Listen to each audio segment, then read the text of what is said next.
If you want to elevate your candle game, turn plain candle vessels into art, and tap into the personalization candle market, this video is for you.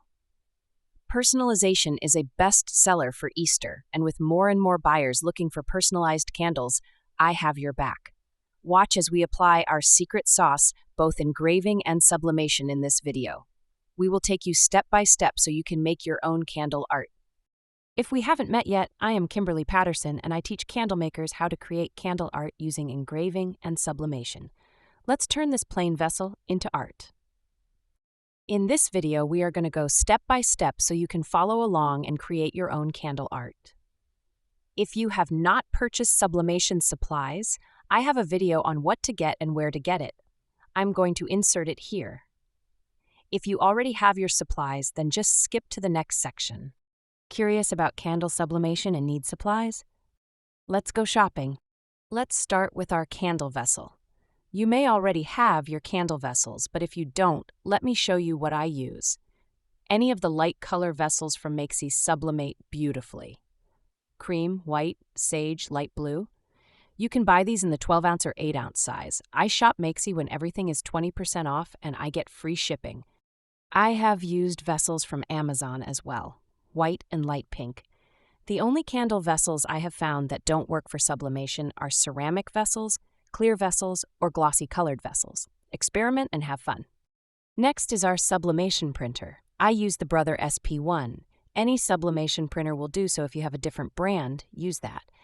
Next is our sublimation oven. I use the PYD oven. I like it because it automatically shuts off. Some use an air fryer or convention oven. Just make sure you use it for sublimation only. Our printer will need sublimation paper. I use the A1 brand, but any brand will do. Sublimation tape is next on our list. This is heat-resistant tape. You will use this to tape your design to your candle vessel. Shrink wrap for tumblers is needed to shrink wrap before we put our vessel in the oven. We also need a heat gun to shrink the wrap around the vessel. If you don't have a heat gun, buy the cheapest one. It doesn't matter what brand. Butcher paper is needed to put at the bottom of the oven grate so the shrink wrap doesn't ruin your oven. I like to buy the pre-cut ones, but any will do. Just one more thing. This handy tape dispenser is the best. It automatically cuts your tape for you. I use 3 rolls on it at once. 2 pre-cut and 1 I cut myself for longer strips of tape. Are you ready? If you have all your materials, you are ready to sublimate your first candle. Now that we have our supplies, let me take you on this sublimation journey. I created these bunnies using some embroidery patterns I own and Gemini to change the colors. Once I am happy with the colors, I imported them into Canva. There are 3 important steps I use for every import. The first is importing into a 3.5-inch canvas. This is important as designs larger than this are difficult to tape to the candle vessel. The second is upscaling the image. And the third is removing the background for a transparent file.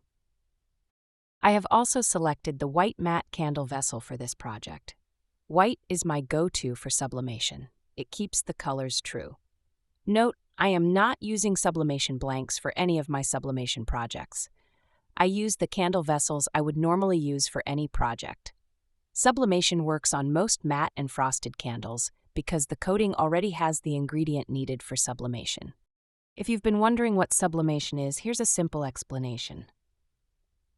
Sublimation is a printing process that uses heat and pressure to turn special ink from a solid directly into a gas, allowing it to permanently bond with a specially coated surface, such as a glass candle vessel. Instead of sitting on top like a label, the design becomes part of the glass itself, creating a smooth, durable finish that won't peel, fade, or rub off. Before we get into sublimation, let's engrave our wood lid. The settings to engrave the wood lid for our laser pecker software is diode laser, 30 power, and 30 depth. Our height that fits the lid is 85. As a standard practice, we engrave the candle label information on the inside of the lid and personalized messages that our customers request on the outside of the lid. Now for the other fun part. When printing the design to your sublimation printer, it is important to mirror your image. It is also important to print your design twice, meaning feed the same piece of paper through your printer twice, so the ink prints on top of itself. This is important for vibrant designs on glass candle vessels. First, clean your candle vessel with rubbing alcohol so the sublimation ink will transfer nicely. We are trimming the design close to the design itself. This will allow the design to tape nice and close to the glass and reduce the risk of blurred spots, also known as ghosting, in the sublimation world. When taping your candle vessel, make sure you use the heat-resistant tape. I am taping around every edge of the paper and use pressure to make sure that air does not get between the design and the vessel. Using pressure is an important part of the process, and just make sure your design lays totally flat against the vessel. When taping is complete, wrap your candle vessel in shrink wrap and use the heat gun to secure it. There's no need to get this perfect because the oven will continue shrinking it as it bakes. Simply tape the seam and use the heat gun to tighten the wrap around the vessel. The next step is baking the candle in your sublimation oven.